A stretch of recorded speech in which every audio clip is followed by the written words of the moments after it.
எதிர்நீச்சல் சீரியலில் இயக்குனர் எப்படிப்பட்ட கருவோடு இந்த சீரியலை உருவாக்க தொடங்கினார் என்பதை மறந்து விட்டாரா என ரசிகர்கள் தினமும் புலம்பி வராங்க.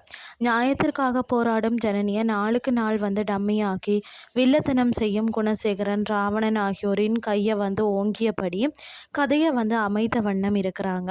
குணசேகரன் வீட்டிற்கு வந்த ராவணன் ஒவ்வொரு நாளும் ஒரு பிளான் போட்டு வீட்டை தனது கைக்குள்ளே வச்சிருக்கிறார். அதாவது வீட்டில் கதிர் ஞானம் ஆரம்பிக்கும் புதிய தொழிலுக்கான பூஜை நடக்கிறது. அதில் விசாலாட்சி கலந்து கொள்ள மருமகள்கள் கேட்டுக்கொண்டதால் பூஜை செய்து மகன்களை வாழ்த்தினார். அதில் விசாலாட்சி நந்தினி ரேணுகாவிடம் நாங்கள் 3 பேரும் வெளியே போகிறோம் என கூறி ஷோக் கொடுக்கிறார். பிறகு ராவணனுக்கு இந்த விஷயம் தெரிய வர அவர்களை வெளியே போக விடாமல் தடுக்க வேணும் அப்படின்னு சொல்லி குணசேகரனுக்கு ஏதோலாம் ஐடியா கொடுக்கிறார். இவங்க 3 பேரும் வெளியே போவாங்களா இல்லாட்டிக்கு இங்கே தான் இருப்பாங்களான்னு சொல்லி பொறுத்திருந்து பார்க்கலாம்.